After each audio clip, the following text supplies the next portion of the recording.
What up? It's the Dropping Dimes podcast. I'm your host, Mark Veer. Welcome to episode number 14 with coaches JaVasse Kearney and Eric Stewart, also known as Vasse and Stu. I appreciate you both coming on, fellas. How we doing? Good. Appreciate you having us. I'm good. Can't complain, man. Again, like Voss said, appreciate you having us. Yeah, and Stu just came out of a game and he's still at the school. So I appreciate you staying late night to get this done and both of y'all coming on. Had some great guests over the last 13 episodes.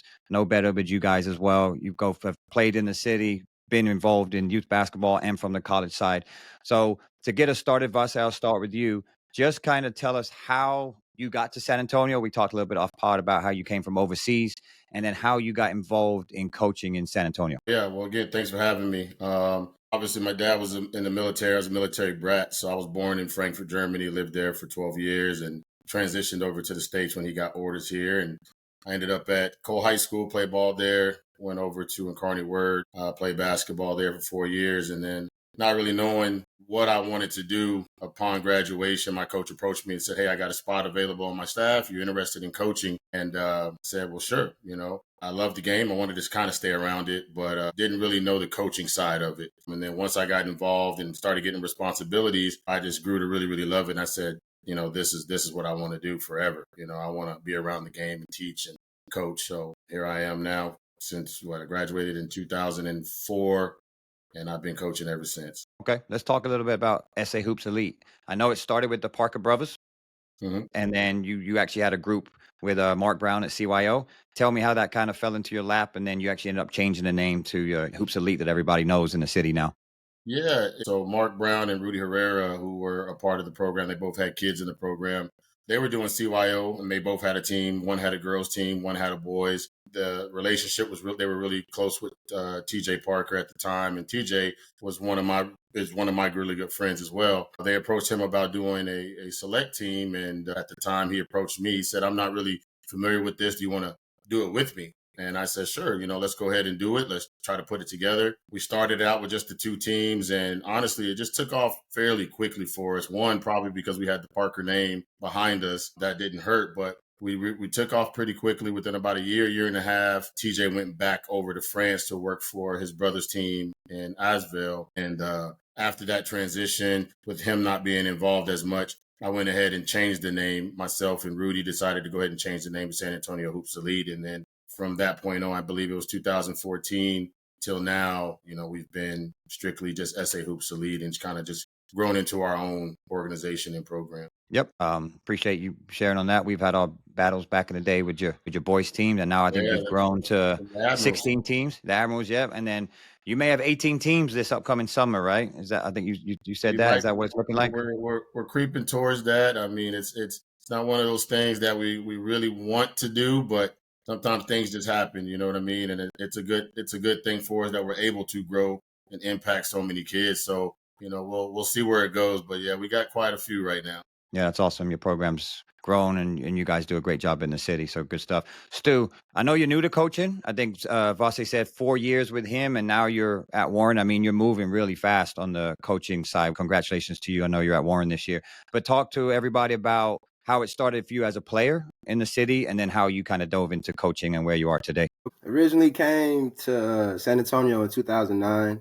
Went to Kearney for basketball. Met the guys, met Voss. Voss was actually my college coach. Started there. Just once I finished there, just hung around, met my wife. Was really just playing basketball at Golds one day and had the opportunity to train some kids. And from there, we grew to teams. So I want to say before I was with Voss, I started coaching girls, strictly girls, 2 years. I started San Antonio Select. And I think we had a pretty solid program.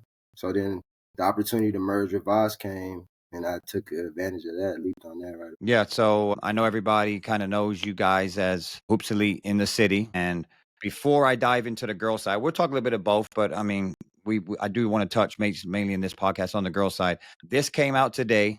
I know you guys have been around the city as players and coaches. Brennan boys is ranked number 5 in the country. And I've been in San Antonio quite some time too. And we've had some really good teams in the city. I don't recall a team being this high. And if I'm wrong, I apologize. For a public school to be number 5 in the country. Vasse, I'll start with you. Thoughts on that? Obviously, it's great for the city, but just anything that you want to talk about. Yeah, I mean, it's definitely great for the city. It's great for those kids. It's great for the program. It shines a light, you know what I mean, on San Antonio and the products that we do have, you know what I mean, on the basketball side. So kudos to them. Kudos to the coaches over there. They're doing a great job managing that with so much talent. So it's exciting. Everybody has their different high schools around the city, but to have one of our own San Antonio teams being a nationally ranked team, I think, everybody should rally behind that and support them and see how far they can take it. So I think it's pretty cool. Stu, you want to add anything to it? Yeah, man, I think that's major. Like Voss said, I think the important thing is the city has to rally behind them. I think it's a wave that San Antonio's creating or continuing, because I know there's been a ton of talent to come through, but as far as I can remember, I don't remember a team being ranked 5 in the nation. That's top. So I think it is major. I think we got to get on board, help support them. I love that you both said that. We the podcast has talked a lot about community. Boo Man started it off saying San Antonio's kind of lost community. So for you both to say that, I agree. This is huge for San Antonio. We have some great ball players here. We always compare to Dallas and Houston, but for them to go to Hoop Fest, do their thing, beat everybody, definitely the best team in Texas. Now top 5 in the country is huge. So hope everybody listening gets out and watches that team. We've talked about that on other podcasts about great players in the city, and the gyms are not packed. So hopefully that can shed some light, like you both said, and everybody get behind them. Good stuff. All right. So Stu, first question for you. This is a loaded question. I apologize. I start with you first, being the first time on the podcast. Is we've asked every guest, where do you feel San Antonio basketball as a community is today? And you can answer it from the high school level, where you're at, AAU, wherever you want. Just where do you feel we are, and if it's changed, good, bad, or whatever your thoughts are on that. I guess I'll speak more on the grassroots side. I think we're behind, but we're closing the gap.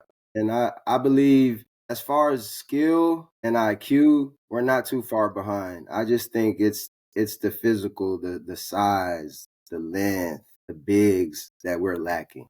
Like those athletic big players. When we go, like just speaking from my experience with the girl side, when we travel, like our guards and our skill set compared to those other cities in Texas, we're not behind. I think those players are a little more aggressive because they do play a little more pickup. They get those wrecks. Like Dallas, there's a wreck on every corner, so those kids get the chance to play basketball whenever they want. With us, it's more so, can we get in the gym, or is it okay to go to the park? Can we go there? Will people be there? But as far as like comparison and where we're at, I just think we just lacking in the size and the physical part of it as far as the grassroots. Yeah, great answer. I totally agree. And DNA's undefeated. We talk about it all the time. Me and Lupe always talk about that. He always talks about if you go to Waxahachie and you go walk into a Walmart, you're going to see a 6'8" cat and you go up to him and ask him, do you play basketball? No, I don't.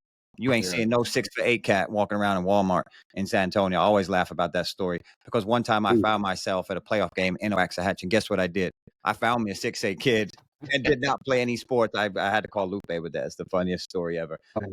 Vasse, anything else you want to add to that? Same question for you. No, I think Stu's hitting it on the head a little bit. I mean, we've made a ton of strides, I think, in that community, in that space and grassroots. But it's like everything else. I mean, we got to continue to learn and grow a little bit more in that space. Like you said, when we go out of town, all of our kids and kids that play in other programs, I think our skill level and our development is there. But like you said, that size factor is a big deal. I mean, that's a really big deal to really compete at the highest level or take that next step to a big level. But I like somewhat of where we are right now in the grassroots space. Okay, I like that. We've had different opinions, which is good. And it's good to hear positive things. We have some negative and some positive thoughts on the podcast, but it's just real conversations. And that's what's going to make the city better, right? I have my opinion on this because my son's in the soccer space. I do talk about this a lot. I'm learning a lot all the time, but they travel a lot. And it's the same in soccer. Dallas is the elite. I went up this weekend. We spent 5 days in Houston for our Thanksgiving break, and they play one game per day, which was not, put your kids in sports, right? And that's what we did for 5 days. But I got to see a lot of the Dallas teams, and yeah, they're bigger and they're stronger. So what the directors of our soccer program is talking about is just changing the culture. We're not going to be as big. We're not going to be as strong. We've got to be highly, high IQ in our skill set. But they're really trying to toughen up the kids at every workout, super challenging. Got strength guys coming in to work with them. Do you think, Vasse, that's something that, because I agree with Stu, I think the IQ and the skill set is there. Do you think that we don't have the DNA, just physicality? Is that something that the city needs to focus more on? Is maybe a mindset from San Antonio to kind of catch up to cities like Dallas and Houston? I think so. I mean, we can do it in our own way and how we need to, however we can adjust the mindsets and the thinking and thought process of that with people here in San Antonio. But we need to adopt some of that, behavior, I guess you could say, from the Dallas area or the Houston area, and then try to incorporate it as best we can. If we're really trying to compete and take our kids on a bigger scale and a bigger level, I mean, you have to adapt. You got to change. Things are going to change. Everything has a shelf life. So you have to be able to adapt and incorporate some new things and new trainings and new ways of thinking to improve yourself. And so I think that would definitely help us, help our community in that aspect. Yeah, I love that answer. Stu, for you, solutions, how do you think we do that? Can we change possibly mindset to get there? I think then just to correlate with the first question, I guess we kind of are in a bad space as far as the community, because it's a lot of, well, this certain people they do this certain group they do that. There's not much of us coming together and realizing, like you said, like as a whole, as a city, we're not as physical, we're not as tough, or we're not as big as those other cities. So that's something that as a group we should lock into. But I think it really just takes coming together. Like, let's say if this program is having strength night, inviting those other programs out. Like, hey, let's get the girls in here, let's get them tough. You know what I'm saying? Like, iron sharpens iron. You can still play for organization, Y organization, but we can also make each other better because we're all representing San Antonio. Yeah, I love it. Just trying to bring the community together. We've even talked from a referee standpoint, right? As they call it different in Dallas and Houston. So I was just signing for 2 years. I tried to adopt some of that as well. Because at the high school level, if referees in San Antonio are calling it very, touchy fouls and ticky tack, then that kind of doesn't have the same culture or mindset as they do in those other cities. So yeah, great answers. I think if we just come together and try to figure this out, we can't do it alone. That's good stuff. Okay. Vasse, question for you. All right. So I believe, and I've said this out loud, that I believe the girls' space in San Antonio is better than the boys. And for you two, you run a program with a lot of boys teams and a lot of girls teams. You can talk from the grassroots level or the high school level. What are your thoughts on that statement that the girls are in a better space than the boys? I'd have to agree. I think the girls' space is just so different. And everybody has their own opinions on this. And it's not to take away from the boys, it's not to take away the work that these girls do. But I just always felt like in the girls' side of things, the opportunities are a little bit better. I don't want to say easier because they work so hard to get these opportunities. But I would say the opportunities are just a little bit better for the girls than they are for the boys. The way I've always kind of put it out there and talked to different parents or different coaches as well on the girls' side, I look at it as, the girls' recruitment to me is very position specific.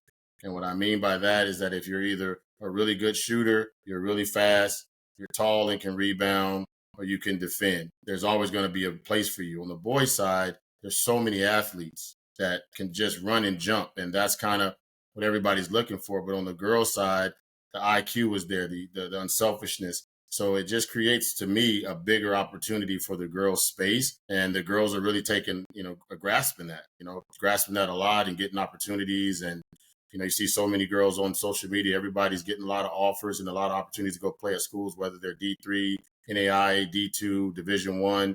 So that's just kind of where I think the girls' space is they're just in a better position than what the boys are in. The boys' side, it's not bad, but the pool is very, very small for the amount of kids that really get an opportunity on the boys' side. It's very, very small because it's harder. I mean, there's so many athletes out there on the boys' side that make that very, very tough to do. So, yeah, I think the girls got an edge. Yeah, great answer. Stu, a question for you is, talk to us about the difference of coaching a grassroots female athlete, and now over at Warren, you're getting to also work daily with high school athletes.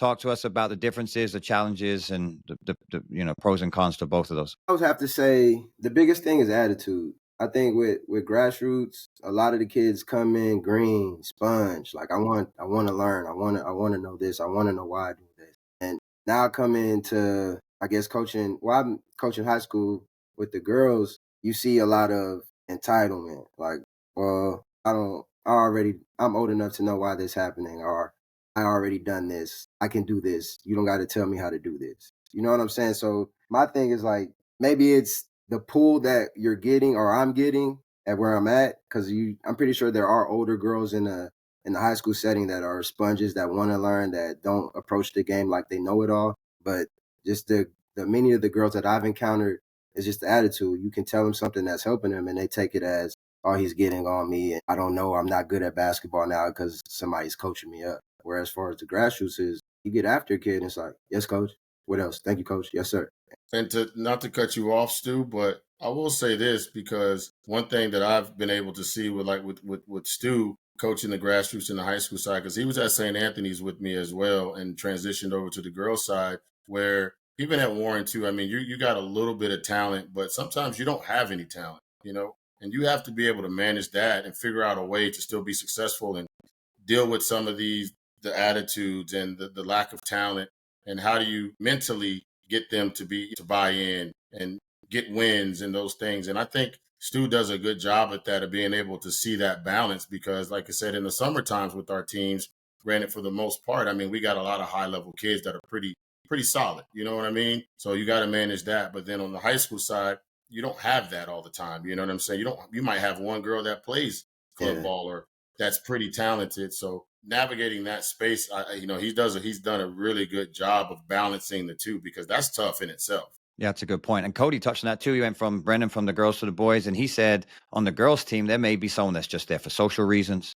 The friends on there, mom and dad told them to do it. They have no interest in really playing basketball. They're just there to fill a roster spot. You know what I mean? Yeah, So all the yeah, I, time. I totally understand where you get with that. Stu, I've seen you coach a little bit. I was talking to Vasse off pod. I don't get out as much. I'm so busy with my kids and refereeing and stuff. But I have heard that about you. I've heard about you're a player's coach. Kids love playing for you. You get on them, but then you're also their biggest fan. You're like the hype guy as well. So talk to everybody about how important relationships are with your team, and also individually having relationships with your players, getting the most out of them. I think they're huge. Just speaking from a player, being a player, I didn't really like playing for coaches that didn't know me.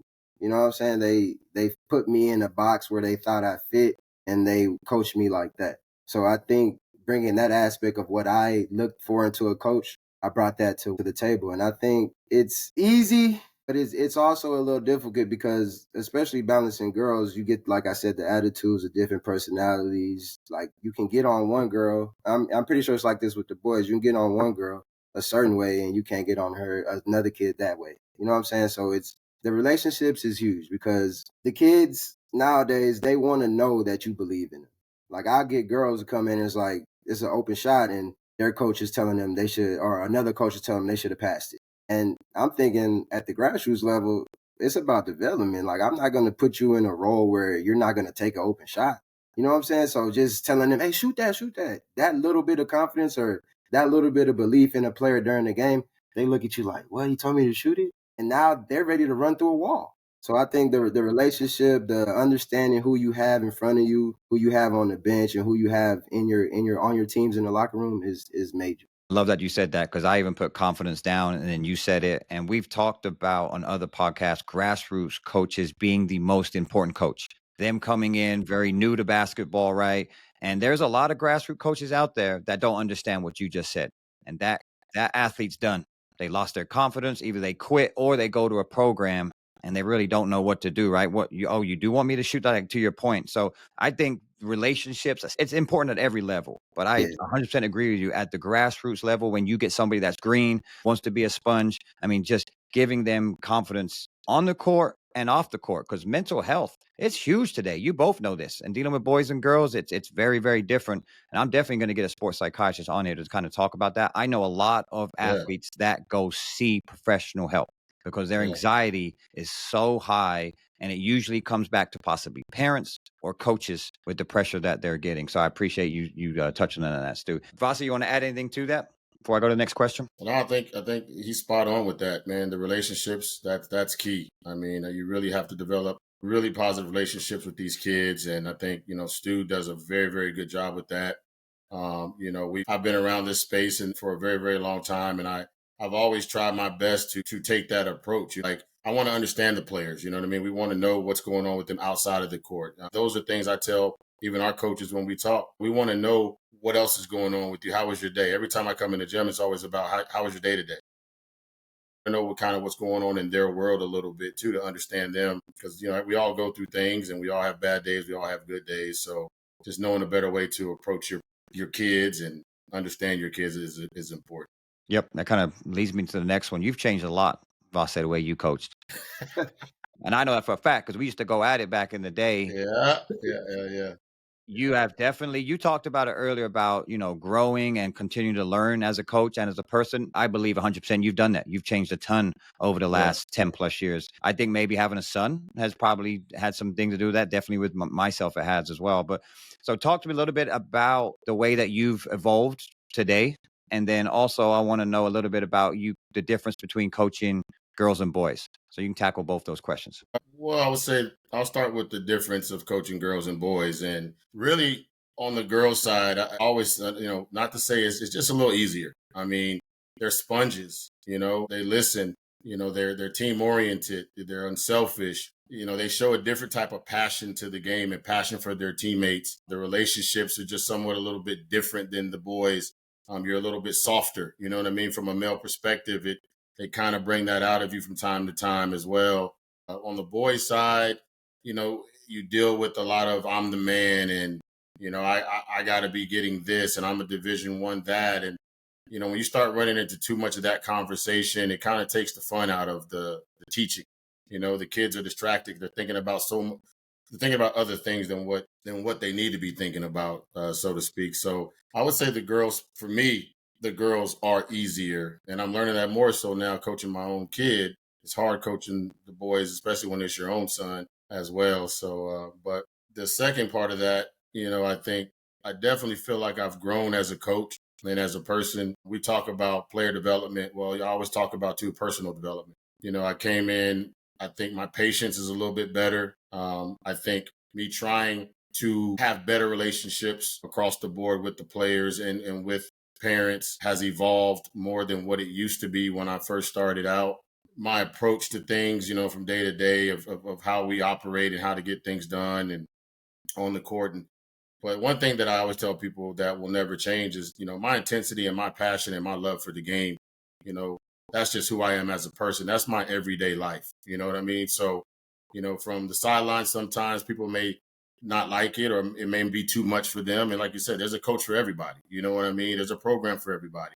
And I'm totally okay with that. But I know from my own personal, it all comes from a place of love and passion because I love what I do. I love teaching. I love being out there with those kids. Learning how to manage that too has been part of my personal development because like Coach Stu said, not everyone responds to that.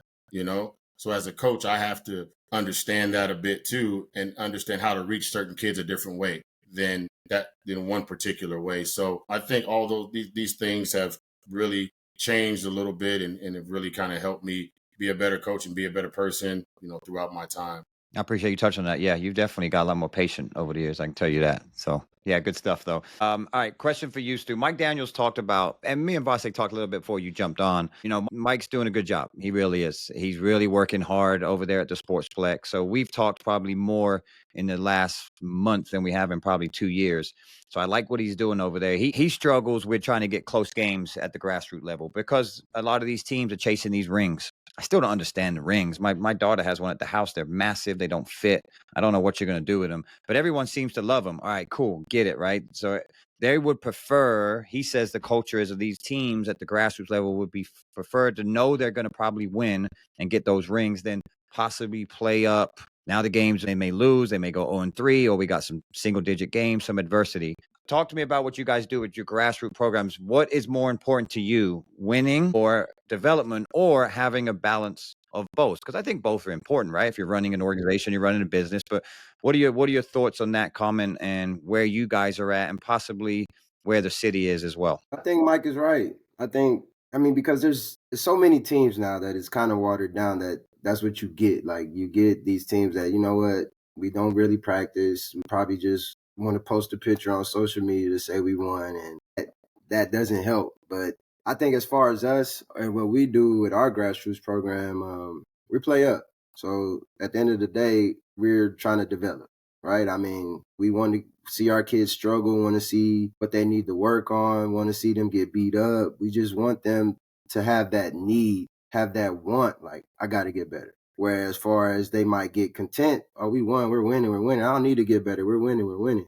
So I think with us, the biggest thing is just creating that dog mentality in them, that whereas like, man, I got to get in the gym and get better. So it's always about coming out here playing like 2 grades up, or if we got a little squad like our 4th graders, they might play 1 grade up. 5th grade might play 7th grade, and it was just out here. And I think the biggest part on that is tapping in with the parents to make sure that their understanding of what we offer and what they want, they have to align.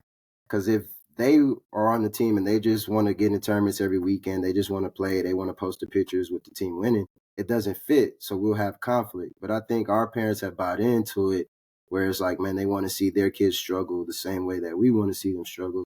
So that kind of helps us in the end. That was going to be my second question, so I appreciate you touching on with the parents, right?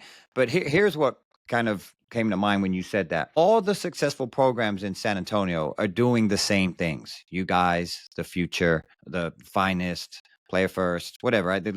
We know who the top teams are in San Antonio. My concern is that if we're talking about community, all the other AAU programs, like to your point, Stu, they may not practice a whole lot. You know, they may not have the means to do that. It's hard to get gym space. Like, I'm not knocking them; they can't do that. And maybe they do. They just want to play every weekend because that's what works for their schedule, whatever it may be, right? But man, I just believe if everyone would ask more questions, I know it's such a simple message, but all right, hey, Hoops League, they've been around. Hoops League been around for 10 plus, years, whatever it may be. Maybe I'll reach out to JaVasse and see what those guys do, or if it's hard work or it's future, the finest. The list goes on. I think that's the biggest problem with grassroots. Is like you said, there's too many teams and everybody just thinking that they can figure this stuff out by themselves. No, man, you don't need to be doing what you're doing because it's not helping the city. I believe that, yes, I think we could condense teams. I think maybe some kids shouldn't be playing on programs they shouldn't go play, but that's here or there. That's always good. That's going to be in every city. Yeah. I feel like the teams that are out there just going rogue and think that they got it figured out, parents are uneducated. Let's be real. What they think is going on is good, but it's not. I think that's the biggest problem. And just listening to you, Stu. JaVasse, Yeah. what are your thoughts on that? You're in the trenches all the time. What do you think? Yeah, no, I'm piggybacking everything that y'all just said because it's the truth. From the ring chasing, just getting into tournaments just to get into tournaments, and weekend picking up players just to get on social media and say we won. I think we are definitely. I mean, I speak for myself, and I think I can speak for Stu on this too. I mean, we've always been about player development. Always been about player development. If our players are developed, then our teams will see success. If our players are developed, we will see success because I feel like these coaches, there's some good coaches out there in this space, and there's a lot of not so good ones. But I feel like on our side, we are some qualified coaches that know how to coach our teams. But the player development has to come first so that these kids know what they are capable of doing on the court. And like I tell parents all the time, we're not just going to play up just to say we play up. Us playing up and getting beat by 40 does nothing for us. You know what I mean? We play up because we truly believe that our kids have surpassed their age group and need to be challenged again or a little bit more. That's the point. That's why we play up. And I think these other programs, like you mentioned, as well. We need to see some more challenges. It does nothing for our team to play as a 7th-grade team, win every game in the tournament by 30 points. It did nothing for us as a 7th-grade team, and it did nothing for the team that we just beat. We've graduated out of that a little bit. Now let's go up here and push the envelope a little bit. And the other thing on that too, like you said, educating the parents, because I've had conversations with multiple parents that your kid is a very, very good 7th-grader, but you're pushing so hard for that kid to play as a freshman, as a sophomore, when they're playing really, really good on a really, really good 7th-grade team that can go and compete as a 9th and 10th grader. You know what I'm saying?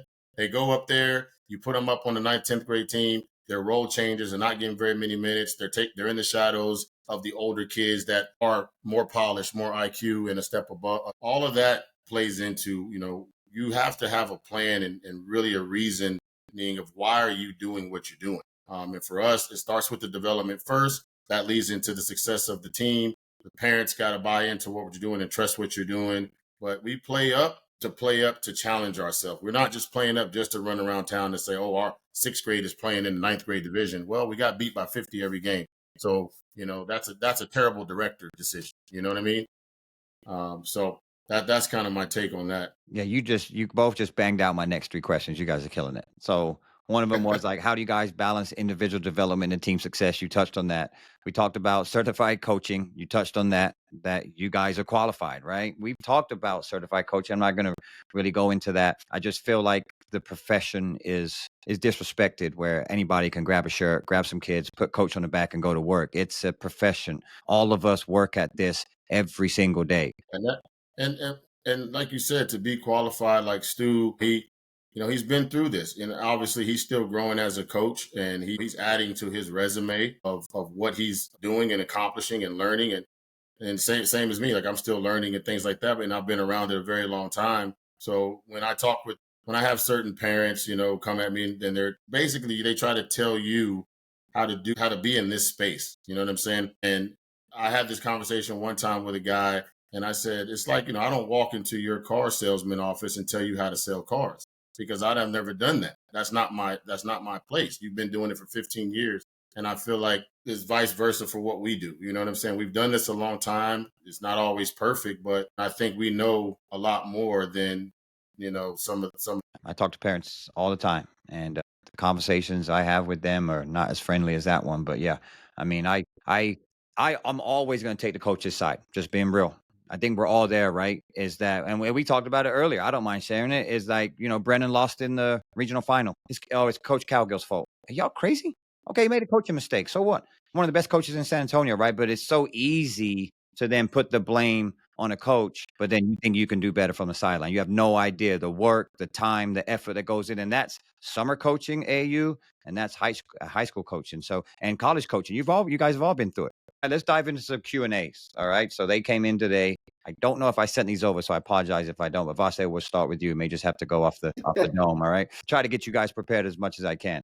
So JaVasse, first one for you. Dev Gibson sent this to me, and it was a Facebook post he put out there about he believes that San Antonio at the grassroots level can compete nationally at every grade. That would be getting all the best players together and having it, second through sixth grade. My question to you is, can we do that on the girls' side? Honestly, I think we're already doing that on the girls' side.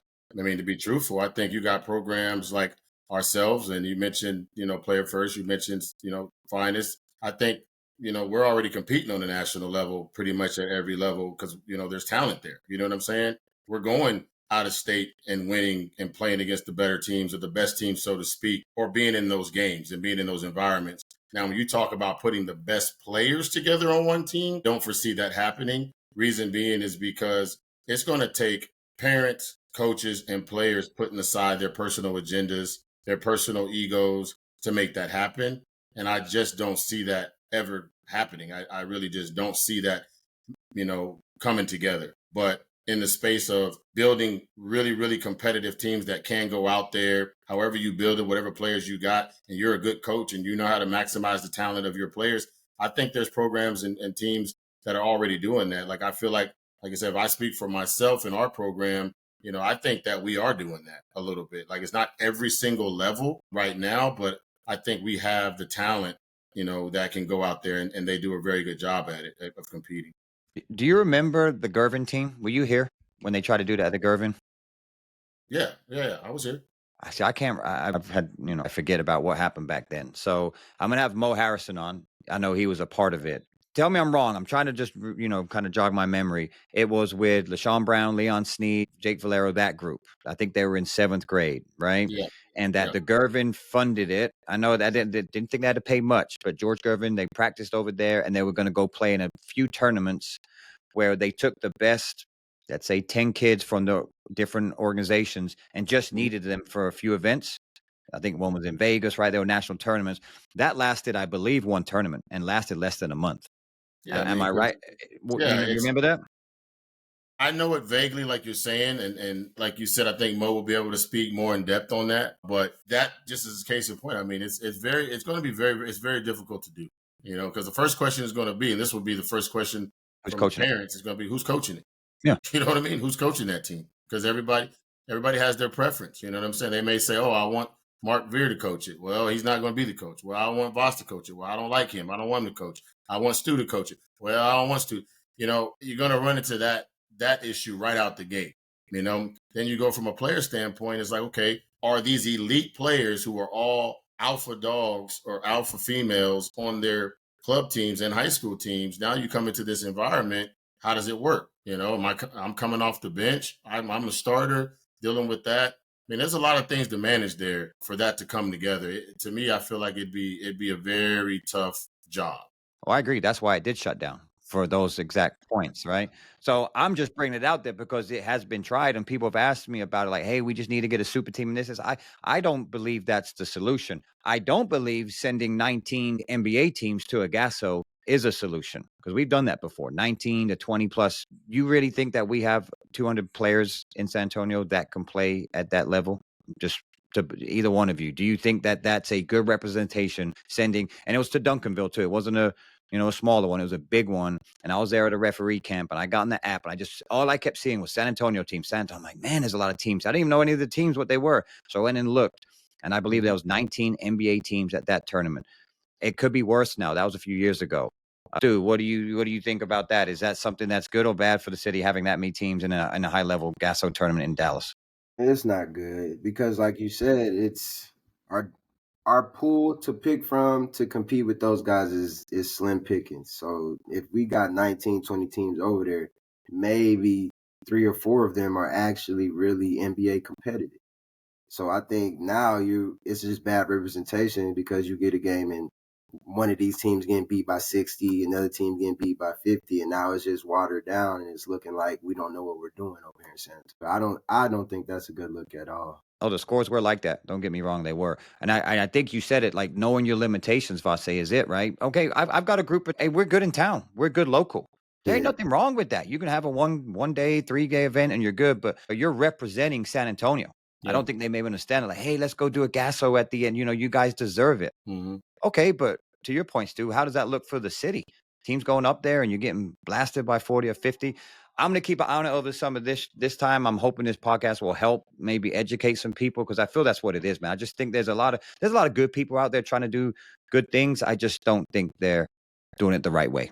I think, I'm just being honest. What do you think, boss, to that? I agree. I have this conversation with some other coaches that reach out. We talk, from time to time, and they ask questions like, how do you do this? How do you navigate that? I mean, I think that's important. I mean, you gotta lean on the people that have been doing this, and that's just the honest truth because it's hard, And when I see all these teams popping up, we're starting a new team, and because my dad wants to be the coach, and that's great. I'm not saying your dad can't be the coach, but this is a hard space to be in. You have to have resources, you have to have connections, you have to network it. From the tournaments you go to, the directors, then talking to people, to the coaches, assistant coaches that you are trying to reach out to help your kids. I mean, there's a lot of moving parts behind the scenes that some of these people have no idea about. And it's tough, man. It's a lot. It's a tough space to be in sometimes. Oh, it is. I had one team and I remember how tough it was. It was stressful. I can imagine you guys with 18. If y'all can have 18 teams running organized, because I don't hear anything but good things about Hoops League and how organized you guys are. There must be some formula that you guys are doing right? Well, it has to be. I'll be honest, it ain't always organized. I mean, it's organized chaos at times, but we make it look good. You know what I'm saying? Hey, man, community, man. People need to be reaching out. Let's be real. Just reaching out. Everybody can learn from everyone. So, yeah, thanks for sharing that. Stu, next question for you. I think it's a good question for you. What boundaries do you set with your parents? And you can talk from Hoops Elite or Warren or any of your experience. How important is that? And what boundaries do you set with them? I think the biggest one is just telling them to be parents. Because I think with the kids, you have to develop that relationship with the parents just to make sure that we're on the same page. We both are wanting to reach the same goal. And again, as parents, obviously their goal is a little slimmer or a little more tunnel vision because they're focused on their one kid. But as a coach, you got to see every single person. So just making sure that their goal and that player's goal lines up with the team. So I think just the biggest limitation that I said is just be a parent. Like, I don't need you yelling from the sidelines, telling them what to do. I don't need you coaching in practice. We don't need any of that. Like after the game, I don't need you yelling at them. Just after the game, tell them what they did and talk to them. Be someone to pick them up, because as coaches, we're going to put them down. You know what I'm saying? We're going to get after them. We're going to make sure that we hold them accountable and doing, as basketball players, playing the right way, or even as human beings, becoming better human beings. So as a parent, I think our biggest thing is just telling them to be parents. And for some parents, it's tough. For other parents, it's like like, thank you. Like that's all I wanted to be. I think the biggest thing with at Warren, I think Coach Gabe, shout out Coach Gabe, the head coach, our head coach over here. He's from day one parent meeting. He told parents their roles and what he expected from them and what needs to be done, how we're going to do things. And there was no gray area. You know what I'm saying? So for them to come in as parents and they walk into the gym, they know what to do because they've already been told. So I think if you attack it up front, or even if like we do Hoops Elite, you develop the relationships where, hey, I didn't like how you were yelling in the stands, and you can approach them without them taking it the wrong way. I think that's major. Another thing I used to do when I was grassroots, like I would carry lollipops in my backpack, right? Like lollipops. So if somebody's in the stands and they're going crazy or they're yelling too much, I would hand them a lollipop, and that was just a sign for them to, hey, let me calm down a little bit and relax, because I'm doing a little bit too much in the stands. So I think just having little cues that, you know what I'm saying, can set them off to let them know, and just making sure everybody's on the same page. I like that. Boo Man talked about like the 10-minute rule after, and now we got a lollipop rule. I love that. I didn't know where you were going with that, but I was like, okay, I kind of like where that went. I was like, I like that. You know, hey, it's like a subtle, like, hey, you need to be quiet right now. Yeah. Just, you know, something like that. So, yeah, that's really good. Lorenzo did talk about Coach Gabe about having his parent meeting, and I have talked about my daughter's in gymnastics about how we get a parent playbook. I've talked about that on other podcasts where there's no gray, right? You read it and you're done. I mean, it's really nice to read something and be like, I don't have any questions. They kind of touched on everything. And that's something that her organization has developed over time. I just think the open communication, and again, I like black and white. You can't leave gray to parents, man. Yeah. You leave a little bit of gray, a little bit of wiggle room, boy, they're going to jump all over that. So Right over that. yeah, great stuff, Stu. All right, last question for you, then we'll get to quick hitters, boss. So, question from a listener is: how long and how many times should an AAU team practice? And let's just talk heavy time. Let's talk spring, summer. What do you guys think, and what do y'all do? We just had this conversation. For the younger ones, I think it doesn't need to be as intense, I guess you can say. But middle school, definitely high school. You know, I think high school in the grassroots space should be going 3 times a week. But like we always talk about it in our group is, I mean, you know, we're limited. You know what I mean? We're at the mercy of these facilities and this time and the space. So we got to maximize as much as we can, how we can, when we can. But I think the middle school, high school level, I think they should be at least going 3 times a week to roughly 2 hours. If you can get an hour and a half, 2 hours, 3 times a week, I think you're doing, you know, you're exceeding in that area. Elementary, I think an hour 15. If you can get them an hour 30, then that's just a bonus. But, you know, I think that will kind of be my balance. And they would only need to be twice a week. Okay. Yeah, I know we've talked a lot about trying to practice more, play less. It's what they do in Europe. But man, the more and more I'm talking to coaches, it's hard to get gym space. I mean, I'm going to have 2 ADs on, Stacy Moore and Jay Govan, and talk to them about it. Like, how can we get these district gyms open for pickup games or for organizations to do it? Because I think that's everyone I've talked to, they just can't get in the gym enough. And I think everybody agrees, like, yeah, we need to practice more and play less. But to your point, there may be a team that just started, dad picked up, and they can't get in the gym nowhere. They may have to go in the park for a little bit. And then like, well, we can play in tournaments there every weekend. Yeah. So if you're trying to keep parents, what are you going to have to do? Your kind of business model changes to playing more than and practicing less. All right, let's go with some quick hitters to finish. Voss, you'll go first, and then Stu go right after. I did not send these to you, so hopefully they make sense. All right, first one. We're going to talk about tournaments. 1 day or multiple day event? Multiple. Coaching style, offense or defense? Defense. And I'm an offensive guy. I ain't playing no defense, taking no charges. We trying to score more than the other team.